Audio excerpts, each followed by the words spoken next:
Hi, everyone. Welcome and welcome back to the LAAW Scholar Show. I'm Kennedy Wallace. And I'm Justice. I will be your host for today. And I'll be the second one of your hosts today. And it's time to introduce my fellow law scholars.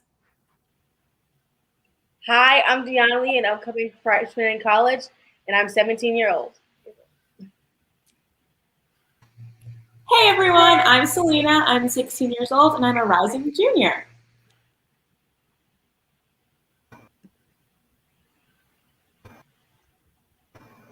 Hi, I'm Calissa, and I am a rising senior, and I am also 17 years old. That's right, everyone. We are the LAAW Scholars, and you're probably wondering, what are the LAAW Scholars and what do we stand for? Well, as scholars, we have come together and read and dissected The Color of Law, which is a New York Times notable nonfiction novel that describes the implications of redlining.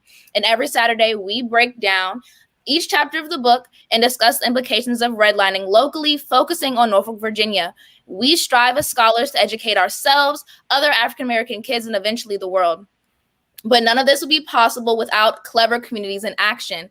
Clever Communities in Action focuses on the promotion and placement of culturally affirming literature to improve literacy rates, build community, and heal traumas inflicted by systemic racism within the African-American community.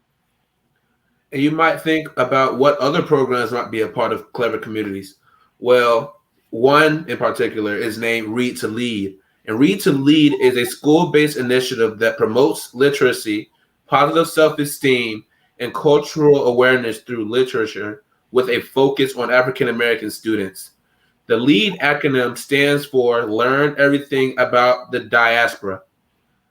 Through Read to Lead, Clever Communities in Action has distributed over 3,000 culturally affirming books to dozens of Title I elementary school libraries in Hampton Roads and Flint, Michigan, granting access to 7,000 elementary students since 2011. Also, Virtual Village Show is now on its 5th season and airs every Wednesday at 1 p.m. Tune in for readings of African-American children's books about various topics, Black history facts, and check out our supplementary online learning portal hosted by kids for kids. Clever Communities in Action also has the Razor Sharp Readers, which utilizes the barbershop to promote a love for reading and mentorship in a fun, effective way. You can learn more about these programs and us law scholars at clevercommunitiesinaction.org. And also, everyone check out our shirts. The symbol on our shirt is known as Fahodi, and it's supposed to mean independent. It's supposed to show independence and unity. So, right. Yeah, check us out. It's a Adinkra symbol, and it originated from Ghana in West Africa. Right. I feel like this is the perfect symbol for us to have on our shirts. As law scholars, when we use literacy as a weapon, we gain freedom and we gain independence. I think I'm ready to learn more about what we unpacked this week. So I'm ready to transition to our first topic. What is white flight and how did it impact the Black community? All right, so I'm going to start off by defining a couple definitions for y'all, starting with white flight, which is literally just white people moving out of neighborhoods and usually urban areas en masse, which kind of ties into what urban decay is. And if you don't know what urban decay is, it's basically the abandonment of neighborhoods and cities, and that kind of leads to a state of disrepair. And then that also ties into blockbusting, and I know it's a lot of definitions, so please stick with me. But blockbusting is basically when realtors use fear tactics to get white people to move out of their neighborhoods faster and sell at lower prices so that they can go ahead and resell their houses at a higher price so that they gain more profit from it. And a lot of blockbusting tactics that they used were successful because of a lot of stereotypes in place, including a stereotype where people would think the property value of their neighborhood would go down just by African Americans being in their neighborhood. Just their presence overall would bring the property value down. And they would have Black women go and push strollers with their babies in it to make people think that Black women were moving into their neighborhoods. And then they would have Black men go door to door asking if their property was on sale so that they think Black families would be attempting to move into their neighborhood, and that would scare them so these people would move away. Also, with white flight, it made it a lot harder to integrate because of the jure and de facto segregation. So there was also legislation set in place that made this happen.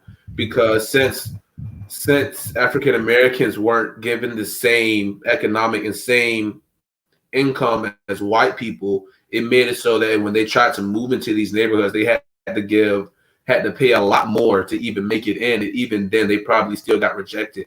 And since they were putting money in and white people were leaving out, the property still, the prices raised. So it made it harder for more and more people to get inside these houses.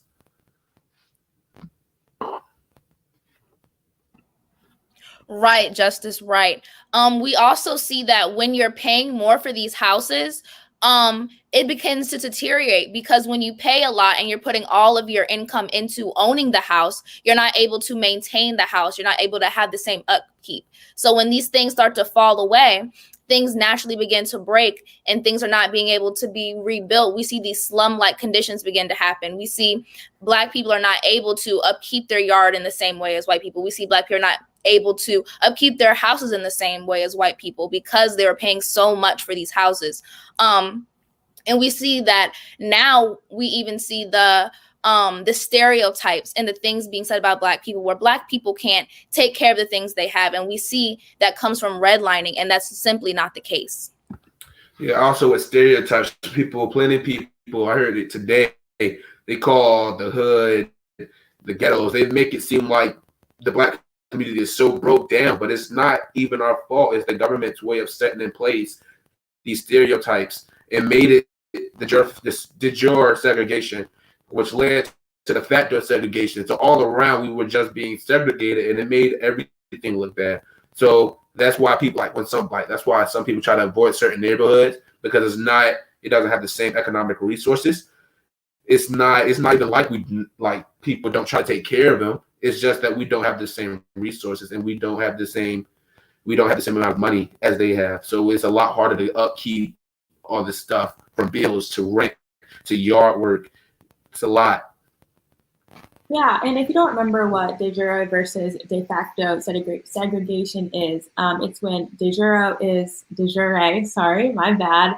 That is government mandated segregation, and de facto is segregation chosen by the people itself.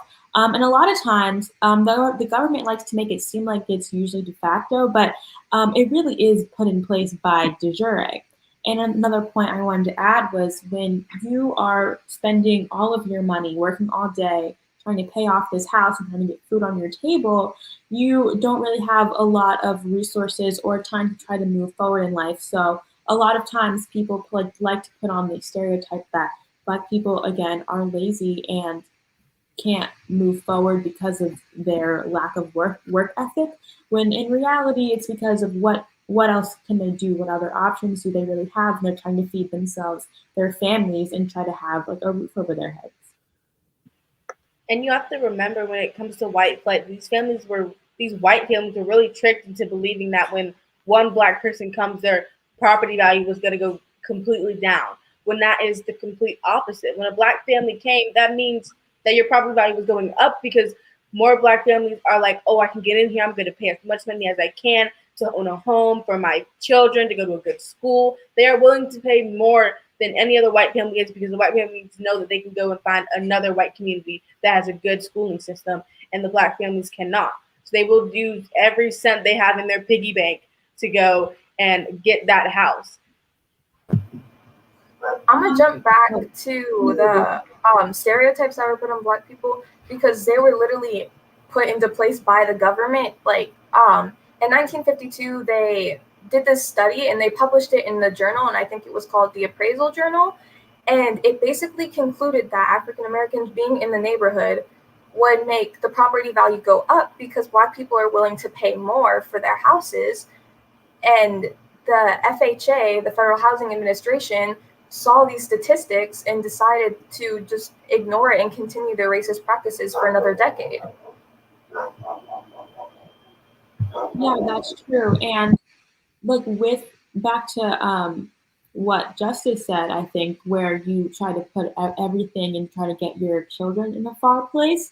that leads to lack of generational wealth. And then the next generation is in the same situation that you were in. Like, it's so hard to get out of these type of situations too. And not only that, like, the stereotypes are being placed on them. And when you're raised and you don't really see the type of government that's putting it on you, then you start to believe it yourself. And that puts a lot of mental strain on a young child growing up, that puts it on their child, and so on. And even back then, the jobs that were available, like there's like the actual like jobs, like lawyers and doctors. There's a reason why there's so little African American influence in these fields, because back then you couldn't go to med school or go to college. You could, but it was a lot more hard. It was a lot more difficult than it was for somebody who was white. And also, the way that they teach us is that you get a job really young. So you go get a job working at McDonald's, but you can't do, like, they don't want to see us go to college. It was hard to go to college back then. So in with college, you open up more jobs. And today, some people don't want to go to college. I mean, there's nothing wrong with that, but not going to college is just like you don't have a backup plan, or if you do have a plan, it has to be a good plan. And it still is hard to go to college. It still is hard to go to college. Like, school is so expensive, and like you said, that's why I don't see, like, there's a lack of Black influence in like the medical field and lawyers. And what happens when you only have privileged people in those medical areas? Like, they don't look out for the people who really need looking out for. Also, with the jobs that were provided, imagine having 2 kids and yourself trying to keep food on the table and making sure that y'all are not evicted next month. You live in paycheck to paycheck. Matter of fact, you probably got some hot side hustles as well, because you're not getting enough money to survive. And then they try to figure out why so many people are homeless, and it's because they're not making enough. Even in a recent review, the minimum wage today still is not enough to live in an apartment. And back then, the minimum wage was even less, and apartments still cost the same amount somewhere around that area. So imagine trying to get a house near your job, or like 15, 20 minutes, and trying to feed your kids, and trying to keep the lights on, and trying to keep the rent paid for. Like, you can't. It's really hard to win in those predicaments.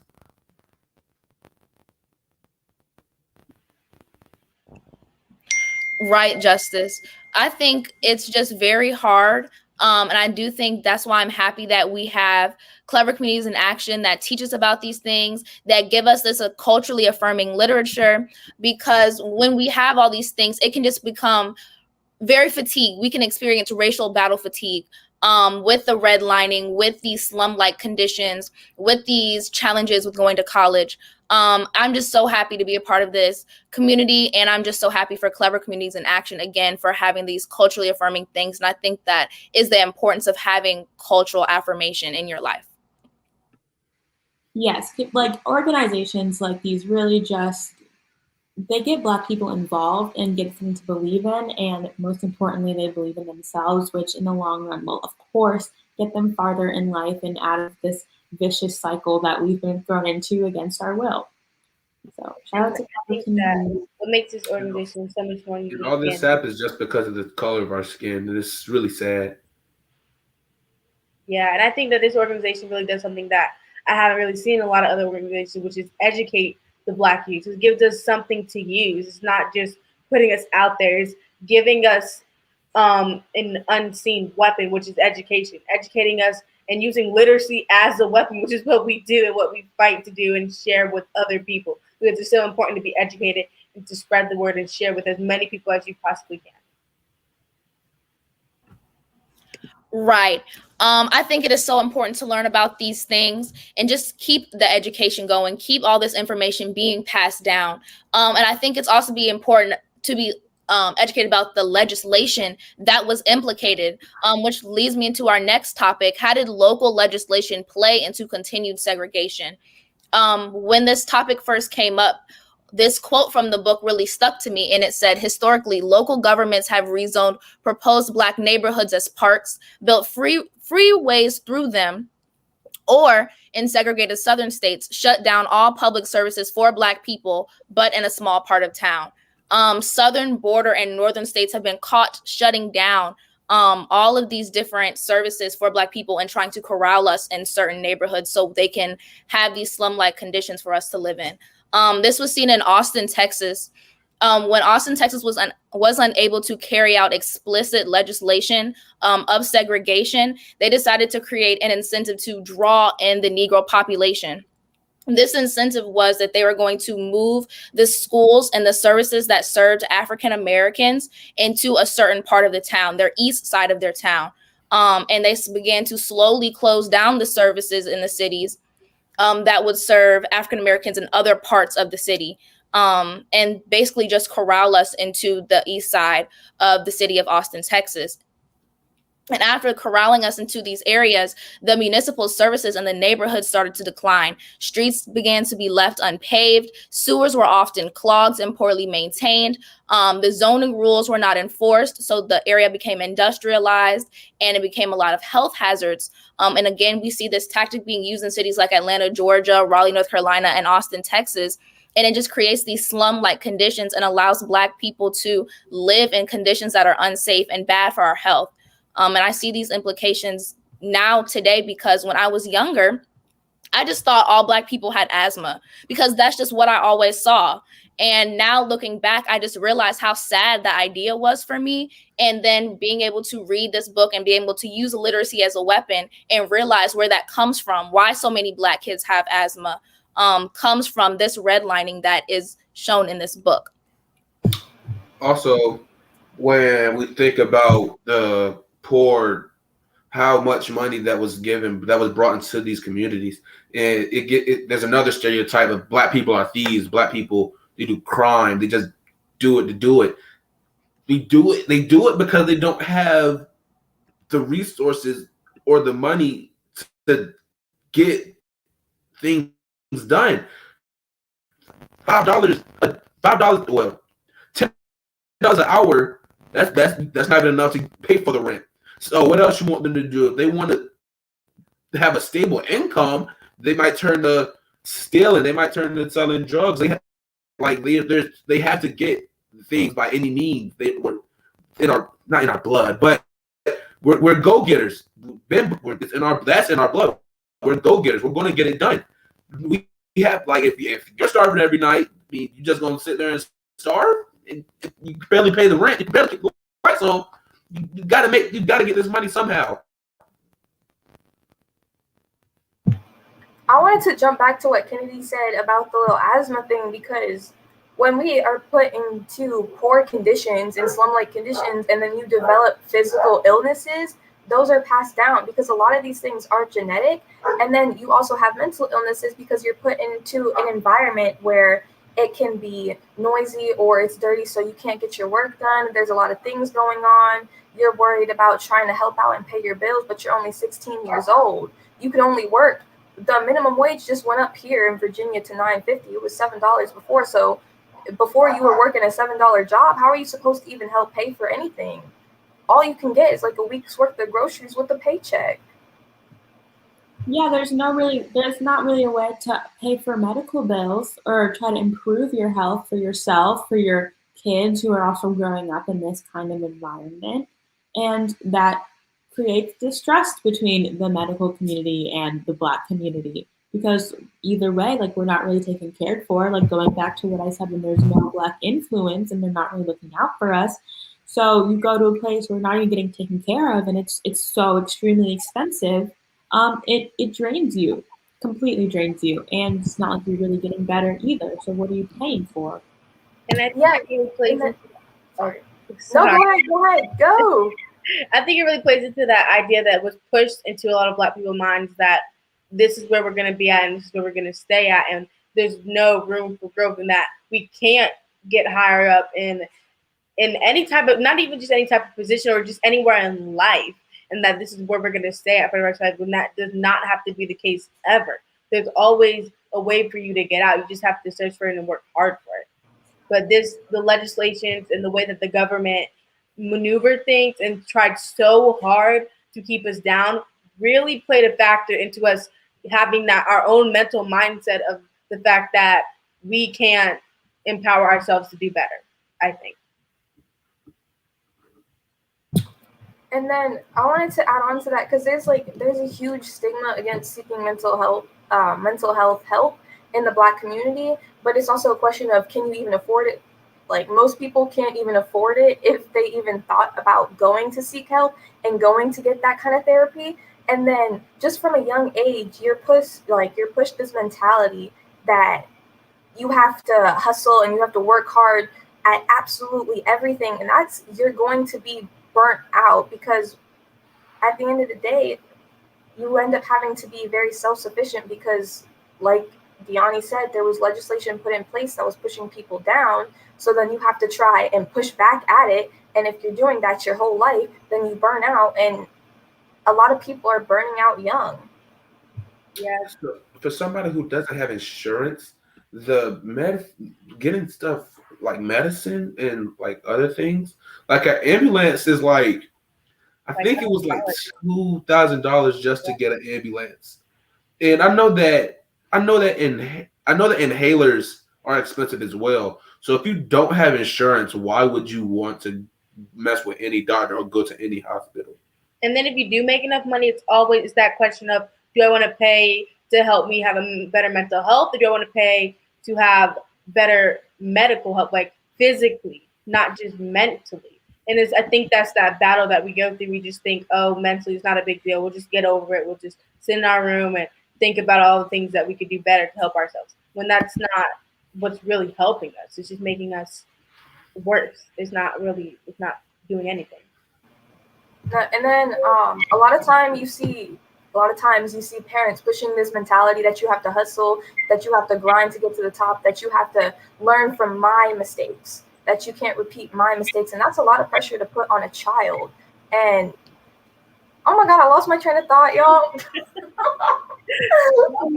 think it's just hard to live up to the expectations that your parents want you to be, because for some unfortunate reason they weren't able to get to the expectations that they have for themselves. I think really they had higher expectations for them and they want you to achieve them, but sometimes it's hard living in a world where you can't get that far without putting 120% into everything, and that's extremely difficult to do. Also, you going? Okay. Yo, I'm sorry, I remember what I said, so okay, I'm going to quick for y'all.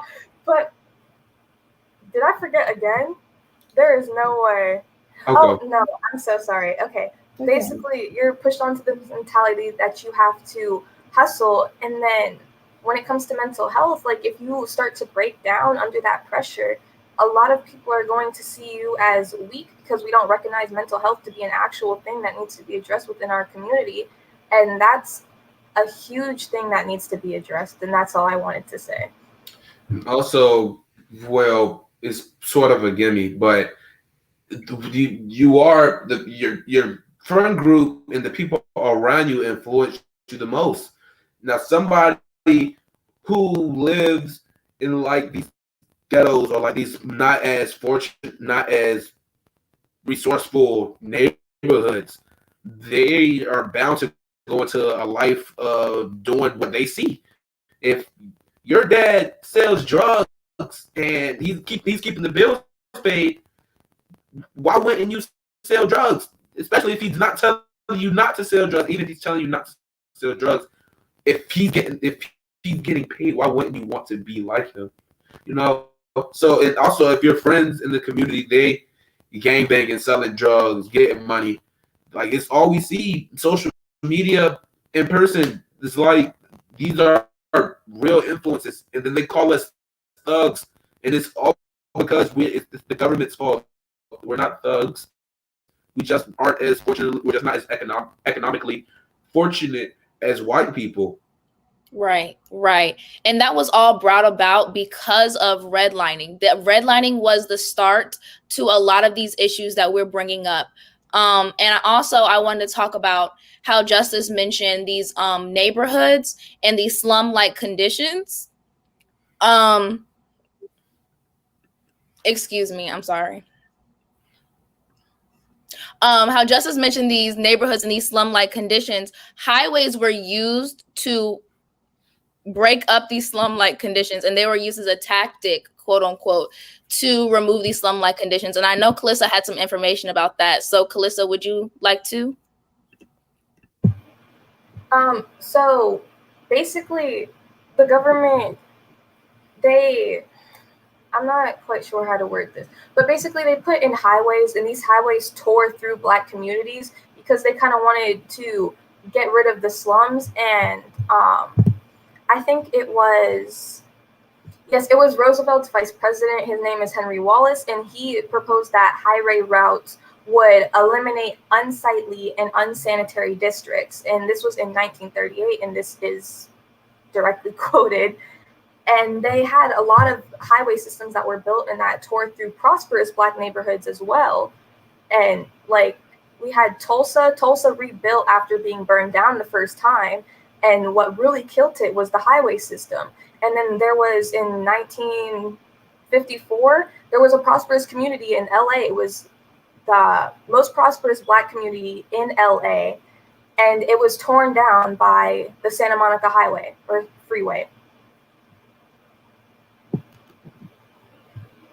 It just goes to show how when Black people are flourishing, they try their best to tear us down. Even last week, I talked about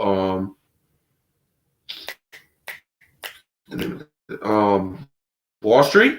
I talked about Wall Street last week, and it's like that. That just goes to show like they don't want to see us build up. They're trying everything in their power, and I mean everything in their power to tear us down. And it just shows it's like that, and plenty of people don't even see it. They just think it's normal. Like when the term woke, like they don't see this. It's like, and this is why we're here to show people how crooked and prejudiced the government is, and how redlining set us back for nearly a century. If it's not even, some people are still being held down by it. Many of us are still being held down by it, by redlining, and just the fact of where we are and where we stand with our economically and generational wealth. It just shows how detrimental redlining is. I wanted to address this comment. I'm sorry if I say your name wrong, but it's Assad Smith asking, are you guys open to therapy before a crisis occurs as a form of mental upkeep? So if anybody would want to answer that. Ooh. You can go ahead, Deani. Sorry, I was just gonna say, as someone who, my mom made sure that we were always okay mentally, and she made sure that we talked about our day. And I think growing up and doing that and making sure that she always talked to us how our day went and what happened, how we're feeling about it, was an unknowing way of making sure that we are mentally okay, and if that makes sense. So I'm definitely open to that, and I think it's a good thing to start young, because I think friendship so many emotions, and if you don't have anyone to talk to about it or outlet that, you turn to other things. And it's always good to talk to someone, even if you're not sad, even if you're happy and you want to say, hey, I got an A on my math test today. That's awesome, and those are things that you want to spread and just keep. Yeah, sorry, I lost my train of thought in the middle, but yeah, I completely agree with you, Deani. I actually do have a therapist that I see as a form of mental upkeep, and she is a Black woman, so I do feel like extremely like comfortable around her, because sometimes I do want to talk about the things that we talk about now. I do want to talk about just the racial battle fatigue, how my day went, but sometimes I just want to play a board game with her. And I just feel like it's just really like a great way to just have mental upkeep, just to talk to someone. And I think a lot of people should be open to it if they can have the opportunity. Yeah, there's like so much generational trauma that is passed down throughout our community. And without really like someone to help you go through it, someone who really like knows the kind of questions to ask to help you work through it within yourself, so that you can be okay with yourself and help the people around you be okay with it, especially for those Black kids who are growing up in predominantly white institutions who don't really know how to deal with certain things, I think that therapy is such a great way to kind of find yourself in a place where you might feel a little bit lost. Also, my mom is a therapist. We'll get to that comment in a second. But also, my mom's a therapist, but she's the only she's the only person in my family who's gone to college and stuck with that profession. Now, as the comment says, we say therapy is key, but what about the struggles of finding a therapist that isn't perusing the same rhetoric as white supremacy? So, a lot like therapists, it's different type of therapists. Now, all therapists, they have their own personality and they all work differently.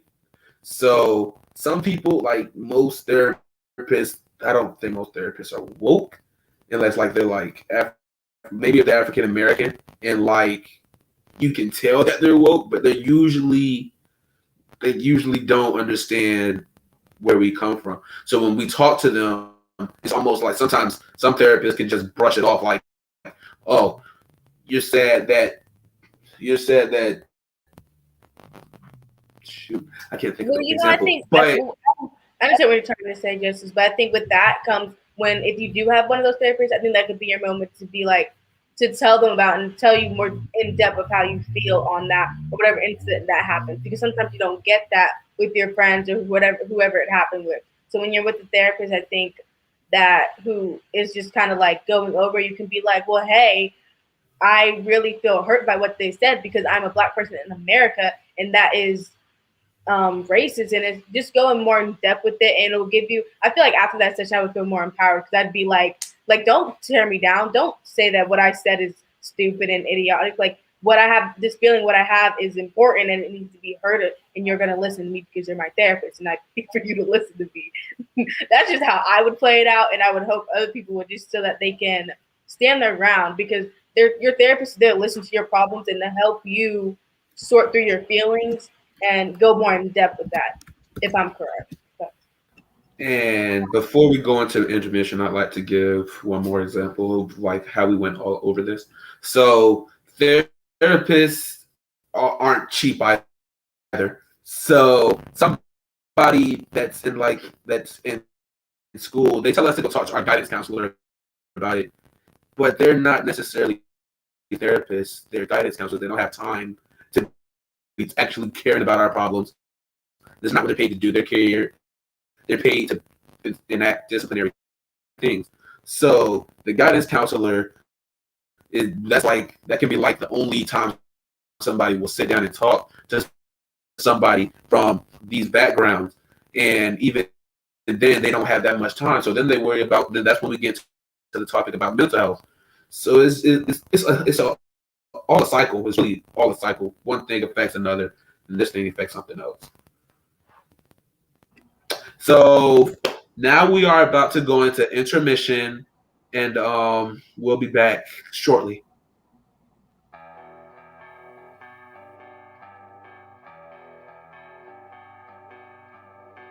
My name is Linda Cooper. Well, I met my children's father in Tower Park. I had 3 children, and Tower Park was more, going back to the 60s and 70s, were more family oriented. Everybody looked out for everybody. If you were on the streets, people knew that that was somebody's brother or somebody's sister or somebody's mother, and people respected that. I understand things change over time. I look at it as if they're not going to, and which I don't believe, that state is going to put money into rebuilding the park. But, the word is that they're going to rebuild and that residents can move back.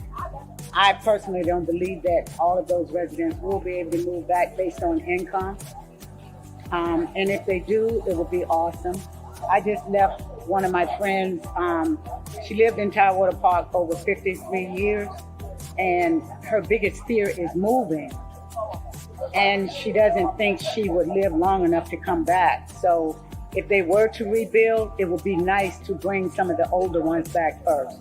I have fond memories, and I do understand over time things change, and I'm all for change.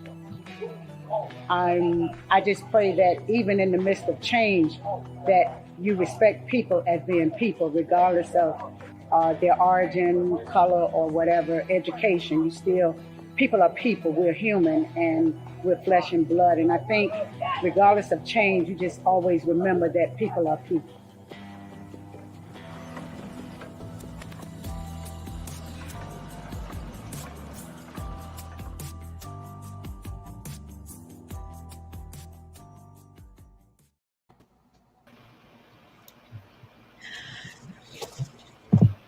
All right, y'all.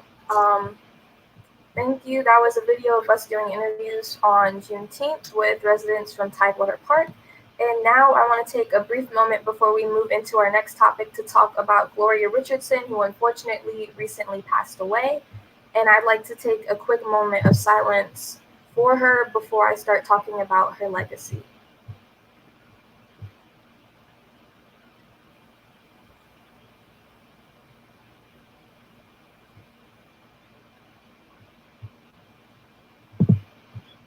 All right. So basically, Gloria Richardson, she was a civil rights leader and a very, I guess, inspirational one at that. She founded the Cambridge movement and led the Cambridge Nonviolent Action Committee, as well as negotiated the Cambridge Treaty to end segregation and riots. And because of her efforts in Cambridge, this movement sort of marked the beginning of the Black Power phase in the civil rights movement. She also earned the nickname Glorious Gloria and the second Harriet Tubman because of her militant leadership style. I also wanted to say Miss Gloria Richardson is a bison. She got her degree in sociology from the illustrious Howard University. And I think her spirit of activism really just awoke there, because I think I read a lot about her doing pickets at the local drugstores and sit-ins and counters. And she just really inspires me as a baby bison because she is a bison. So, yeah. Okay, y'all, I'm so excited for our topic 2. I think this is something that is not really talked about, but it is the state-sanctioned violence. The question is, what violence was seen in the Black community as America became more integrated? Yes, so as we know, in the beginning, it was very separated: white neighborhoods, Black neighborhoods, and the Blacks were considered the slums, and the white neighborhoods were the suburbs, and it was nice. They had good resources. They had the nice schools there. And so eventually there were white families who were moving and leaving, and they thought it was a good idea, like they said previously, because they had Black families who were willing to pay a lot more than the other white families to move to buy their house. They were selling them to these Black families, and these Black families were moving into these neighborhoods, and they were so excited to have their kids go to their schools, only to be met with mobs of white people throwing rocks at their house, burning crosses, and numerous of other acts of violence to get them to leave. These are people who were wanting them to just drop dead, and would just be glorious if they dropped dead just so that they could be rid of them and out of their neighborhood. And in the book, we see numerous families. They talk about numerous families, including the Gary family, the Myers family, and the Wade family, who went through this. And one of the families that stuck out to me was the Wade family. They had bought a home, and they stayed there for 4 years. So 4 long years, they went through rocks being thrown into their house, crosses being set on fire in front of their house, people literally going out of their way to live next to them just to fly a KKK flag out of their house and to yell racial slurs at them every day. And it got to the point to where, since the police weren't doing anything, and even sometimes the police were partaking in these violent acts, that the NAACP decided to form their own militia or police to help protect these Black families, including the Wade family, to help them go to and from work, to and from school, because there was just so much hatred and violence directed towards one family. And I think that just goes to show how strong as a Black community and as people we are, and how resilient we are. They stayed there for 4 long years. and they had children. It wasn't just a wife and a husband. It was a little baby that they had with them going in there before their 4 years. And so that little child is growing up in an environment where people are hating them. People are throwing rocks, just doing everything in their power to show how much they don't want them there, and so how much they are unwelcome. And it's hard to, as parents, to want to stay there for your child to go to a good school, but to live in a place where they're not wanted. It shows how resilient the Wade family and other families were throughout that hard time. And I have so much respect as a Black person who has lived in a predominantly white neighborhood before, for someone who's done that, because they really paved the way for anyone else who lives in any other Black family that lives in a white neighborhood who doesn't have to deal with getting rocks thrown at their window or a cross being burned in front of their yard. Okay. No, yeah, and like you said, they had like a baby. I read a study once that said like the first 2 years of the kid's life are the most important on whether or not they feel loved growing up or not. And so for the most impactful years of a kid's life, they were hated and hate crime from such a young age. So imagine like how they must have grown up feeling about themselves. Like that's damn will never to like be shared. Another thing I want to bring up, I mentioned before that first and to go through. Selena, you're cutting out a little bit. Am I? Yes. Okay, we slowed. Okay. Oh. You're good now. Okay. So before, Dad was one of the first people to go through integrated school system. And so I talked to him today and asked him to share with me a few of the violent stories that he endured as a 5th grader. And one of the first things, the first day he walked into class, his white teacher said, like, you're not supposed to be here, like, get out. And he was like, I am supposed to be here. This is where I was told to be. And she complained to the principal, who couldn't really do much about it. And from that day forward, his teacher told the kids not to play with him and to be mean to him. And he was like 10 years old at the time. Another thing was maybe like 6th grade or so, he was told like, oh, by white kids, of course, like, I didn't know like monkeys could even read or like knew how to like learn. And so like you're going through adolescence and those are the type of things that you hear from your peers. And that's just another like really emotionally draining and damaging thing that could grow up with in like one of the hardest and most emotional times of your life. He told me so many stories about the violence that he endured at such a young age. And my heart really goes out to him because he really is such a strong individual. And so I have a lot of love for him and all the other kids that went through that and so much worse. Right. And I really feel like it puts the parents in a really hard situation when you have to make that decision. Do I send my child to a predominantly white school, which is given more access to these resources, which is a completely different conversation? Or do I send them to a school that I feel like they're going to be more loved, more taken care of, more accepted, but that's majority Black, but not given these same resources? And I think maybe parents can even feel some emotional weight of that. Maybe with whichever decision that they make, there's pros and cons to each. So I think, yeah, it just really puts parents in a really difficult decision, and really can hurt our communities and our families. Of course, because as a parent, like you are supposed to protect your kid, but do you protect their future or their emotional state now? And that's a lot of push and pull that I can't even imagine going through now. So I wanted to address this comment by Laura Williams. It asks, hi, how can we ease the racial tension in our neighborhoods and schools, and what steps can we undertake? I think that racism is learned behavior. Like no kid grows up and thinks, oh, that person is less important than me unless they're taught that. So I guess like if you have children, just teach them what's right and what's wrong. Like look that everyone is equal, everyone is beautiful in their own right, and everyone matters. And to just be a decent human being. If you grew up with prejudice and you're now socially and self-aware of that, do your best to shield your kid from that kind of behavior. Like they should know like that is wrong from the moment they are introduced to any sort of like mixed situation, or before that, much before that too. And I really believe in the saying that I kind of grew up on: treat others how you want to be treated. Just treat each other with respect and care. And if you don't have anything nice to say, don't say anything at all. Because I feel like as a kid growing up, if you like Selena said, if you like almost not push these ideologies into kids' heads, but kind of go about your life like that and show your child this is how you should treat other people, then they'll grow up thinking that yes, this is the right thing to do and not do the wrong thing to do per se.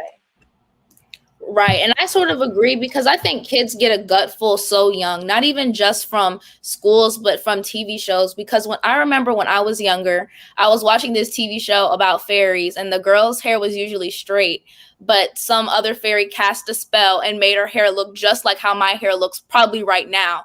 And I remember seeing that and being like, oh, that's how my hair looks. And I think that's why we need to have this culturally affirming literature. We need to have things like the virtual village and the literacy gang. We're seeing culturally affirming messages. Our hair is beautiful, our skin is beautiful, and things like that. So when we are sent into these school systems and these other types of situations, that they're emotionally prepared and they already feel confident within themselves. Yeah, I know exactly what scene you're talking about. And like the girl, like she ran out crying, like it was so ugly or something. And like what, like again, like what Black kid is going to watch that and think like, oh, like there must be something wrong with me. Like just make sure you're exposing your kid to like culturally diverse types of media, books, etc. Like really enforce that everyone is. So as of like, there's already being awareness brought to it. A lot more has been brought to it, especially in the last year, than it usually was due to George Floyd and Breonna Taylor. But the best way how to instill this information into younger generations is by reading to them and showing them the effects that the government isn't necessarily your friend, and also by showing them that they are beautiful, telling them that they are beautiful and that they are right the way that God created them.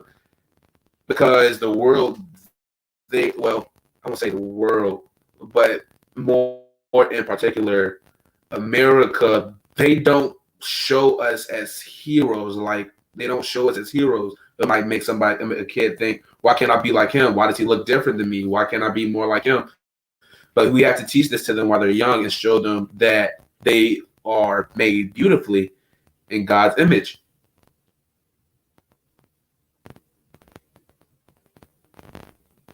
I'll read this comment. Would you say that Black families in predominantly white neighborhoods face another kind of violence that is more cultural and spiritual?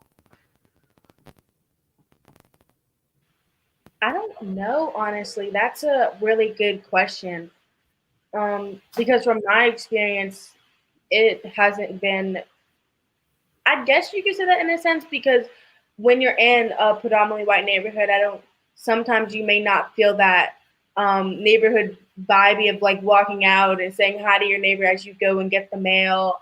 And you may not feel like if something happens, your neighbors are going to 100% be there to help you out. Like if you're a single mom, not single mom, but just a mom, and your husband may be deployed and you're pregnant with a kid and you're mowing the lawn, like you expect your neighbors to maybe come over and help you, but that may not be the case. And I don't know if that's exactly what you're referring to, but that could be a form of I guess, kind of like cultural and spiritual things that white people may do when they see Black families come in. They really don't help them out. They don't say anything bad per se, maybe, but they don't really say anything nice, and they don't go out of their way to help them take out the trash maybe once in a while or say hi everyone. They just kind of nod and go on with their day and pretend like they're not even there. So I say that it's not as bad as it used to be. So like back how we've been talking about, you might get rocks thrown through your window. I don't think it's necessarily that bad. Well, it could be depending on where you are, but it's not as bad as it used to be. But yes, it's still a culture shock from moving to a predominantly white neighborhood, because their customs and beliefs and traditions are a lot different to what most of us are used to.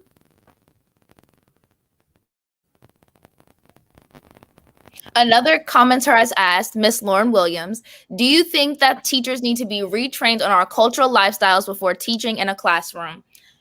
I personally think yes, simply because there's a lot of cultural differences that can occur or that are between my white counterparts and Black people. And I think if not understanding and if not trained about these things, first, you can be offended. Black students can be offended. White teachers can be offended about things that are not supposed to be offensive. And I think it's also just a knowledge that you need to have, because if you're a teacher and you have a multiracial classroom, I don't think you should have that disconnect with your Black students, because that's harming your Black students. So, yeah. And also the way that I think they should be retrained, because of the way that they show the people of history, especially during the 90s and like pre-America, before America was a nation. They make it seem as if those people were heroes.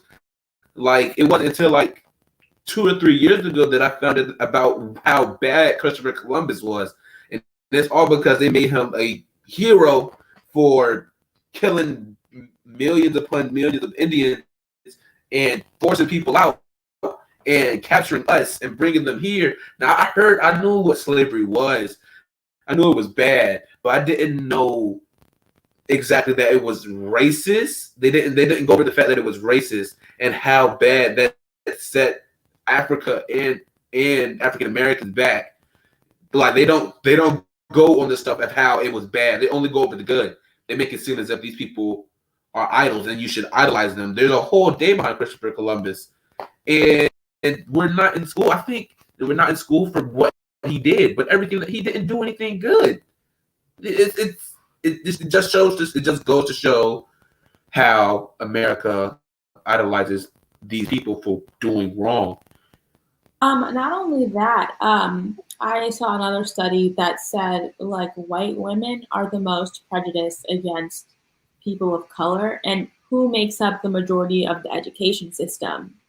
White women. So what kind of environment are you really putting these these young children of color in?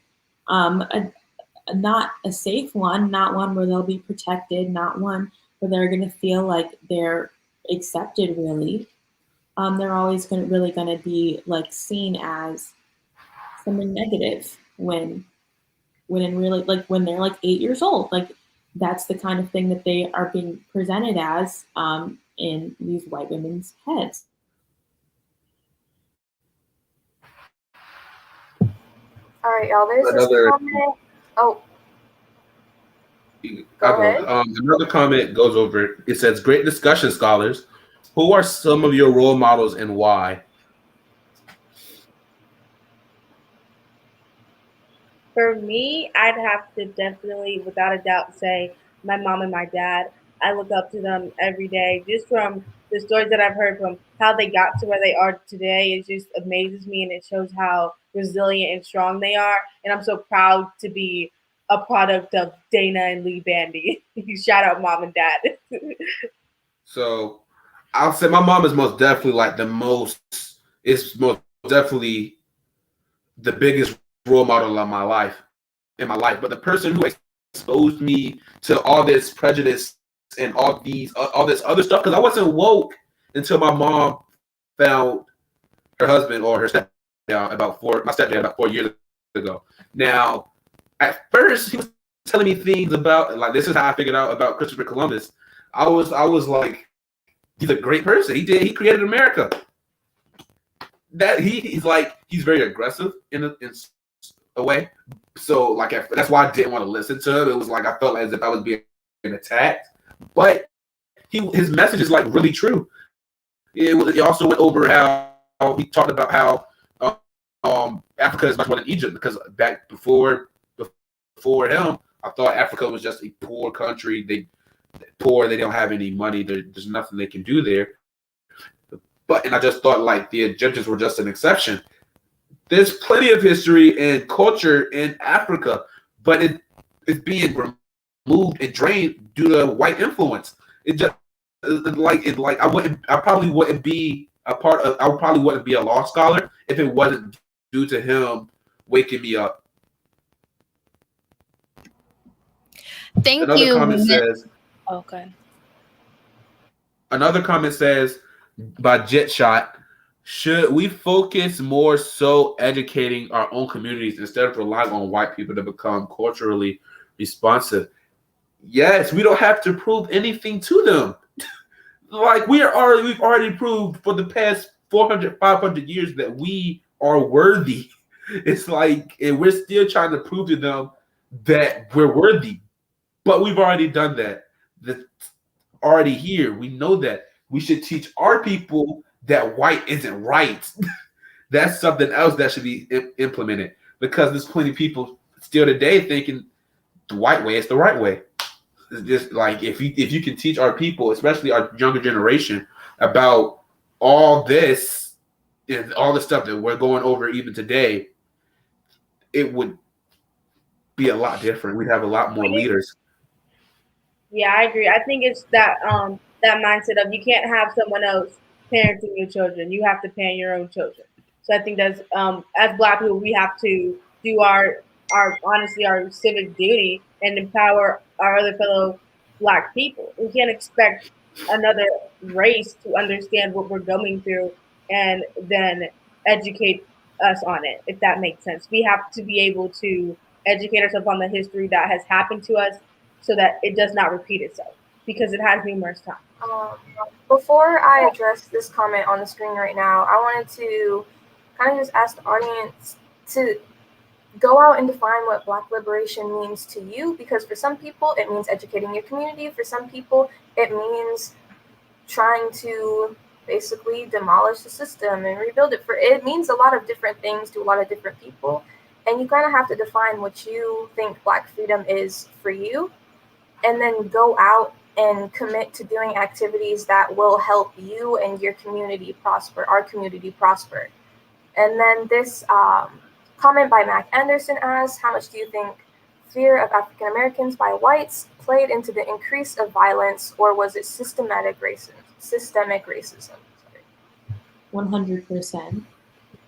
How much? That is this is a question. Whole cause. I think it would be both. It's both. Systematic racism with redlining, Yeah.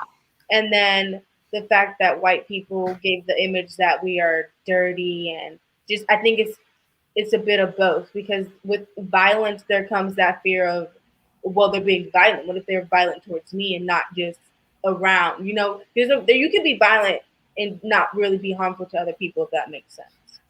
And I think that's where that came into play of, oh my gosh, what if they're attacked me as an individual? Yeah, Kennedy said before that it all started in redlining, and how like it was just like a chain effect of all of it, and all the stereotypes that were pushed on us and were like supported because of the situations that we were in. So of course, and it was very systemic, very intentional, not an accident. So really, like, yeah, of course it was systemic racism that created the stereotypes. So, but the fear of us goes even further back. So true.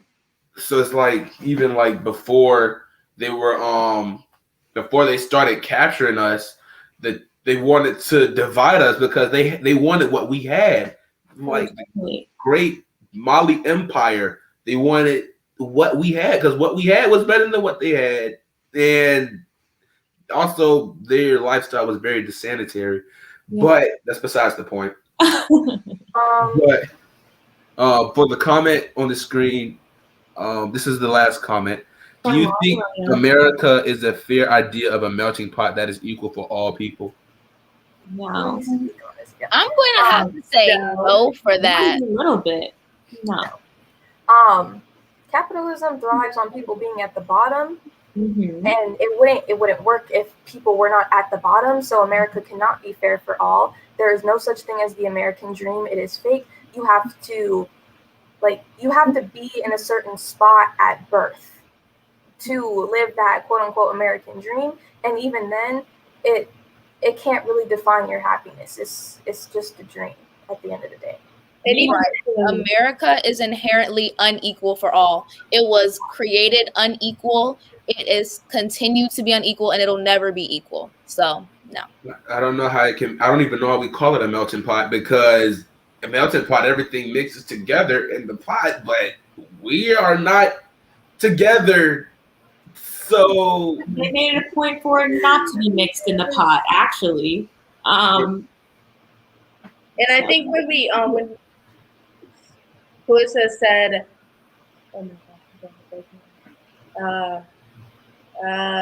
the American dream, it's kind of like, well, you're spending your whole life trying to achieve that American dream in your 20s and your 30s and your 40s. You're still fighting and fighting. And even if you eventually get there, you're like, oh, I mean, you're whittling down, kind of like you're getting older. It's kind of like, how do you get to enjoy that American dream if you're fighting your whole life to get to it? Like, how do you avoid that if you're fighting to get there? Is it really worth it? Like, what is the cost of really getting there? That's what I'm trying to say. Is it worth it? Yeah. You're told that you can achieve this American dream, and that's if you hustle and if you grind and if you play into everything that capitalism tells you, you work that minimum wage job, that you'll end up getting there. But they know it's a dream that's not achievable. It's just a marketing tactic. That's all. So that's what it is. Just a dream that's going to stay in your head. It's kind of like America is a business, and that's all I'm going to say. We're running out of time here, so I'm going to let Kennedy and Justice wrap it up for us. Again, there's no American dream, but I'm happy that we have literacy and that we have things that are culturally affirming, such as the LAAW Scholar, such as Clever Communities in Action, that teaches these things to keep this information fresh in our head, to allow this information to be in our heads. Thank you everyone for watching. Thank you everyone for viewing. Thank you for liking, subscribing. Go ahead and share it with a friend. We like to end out with our creeds. Oh, and don't forget about our merch. And don't forget to tune in next week at the same time. Same Thank you, everybody. Don't forget virtual villagers. Right, tomorrow at 1. Yeah, check out all the Clever Community programs. They all have something to teach you. Even if you're not a kid, you can still learn from these other things. Right. We like to end out with our creed. Yeah, tune in next week. I am a LAAW Scholar. I am a powerful force. I use literacy as a weapon for liberation. I use literacy as a weapon to uncover hidden truth. I am a young change agent. I have been handed the baton by my ancestors. I have the support and protection of my community. I am an asset to my community. I understand that I have the responsibility to empower my community as I choose my path in life. I am a LAAW Scholar, and I use literacy as a weapon to change the world.